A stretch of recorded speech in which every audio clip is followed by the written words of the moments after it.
Hey everyone, so as you guys saw, I'm gonna show you how to make this super delicious and actually pretty healthy pumpkin oatmeal loaf that you can have for breakfast, snack, or dessert.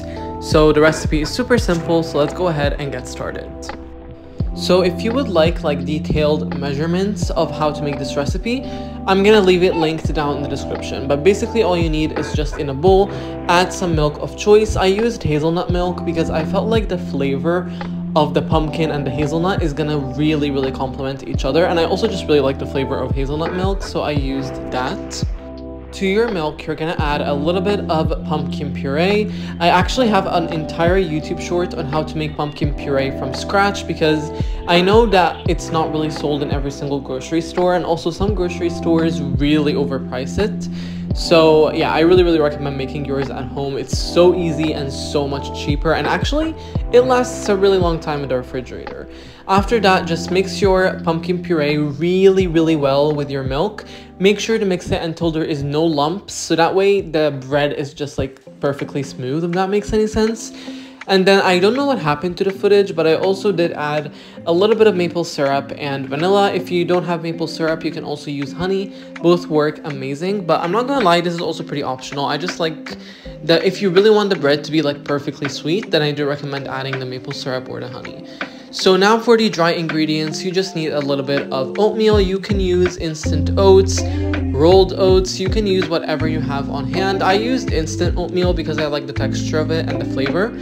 And to your oatmeal, just add a little bit of baking powder, and then after that we're gonna add pumpkin pie spice, which I also know is not sold everywhere. So if you would like to know how to make pumpkin pie spice, I will actually leave it linked in the description. Please check the description if you're gonna make this recipe because it has a lot more details. This is just a quick run through.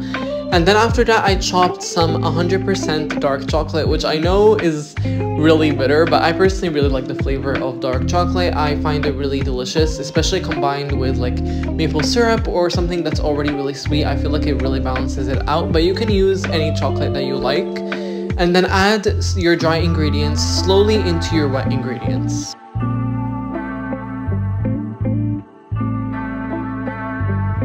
Now, all you need to do is just give everything a really good mix.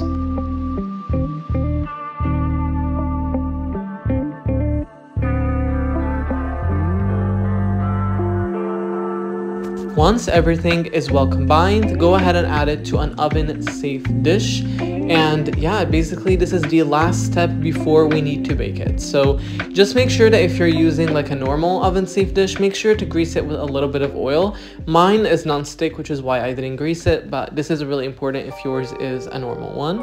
And if you're extra like me, I added a little bit of extra chocolate on top. I think the chocolate in this recipe is an essential part of this recipe because the combination of pumpkin and chocolate is just perfect for fall. Now that it's literally the first day of fall today. Today is September 22nd, so it's literally the first day of fall. Now the final thing that we need to do is just go ahead and bake this, and it is going to be ready. It is so easy, you guys. It is literally that easy. And look at this. I literally am speechless. This turned out so much better than I thought. I'm not gonna lie, I was a little bit skeptical when I made this recipe. This is actually my own recipe. I literally made this up and I was really nervous about it, but it was perfect. Actually perfect. The texture was perfect. It tastes like fall in a loaf. But yeah, I really hope you guys enjoyed this little video of how to make this delicious pumpkin oatmeal loaf. So if you would like, again, the full recipe, I will leave it linked down in the description. I really hope you enjoyed this and that it is going to be now your favorite breakfast or dessert or whatever you wanted. So I hope this brings you amazing fall vibes, and thank you so much for watching. I really appreciate it, and I will see you guys in my next video. Have an amazing day, and I will see you guys later. Bye!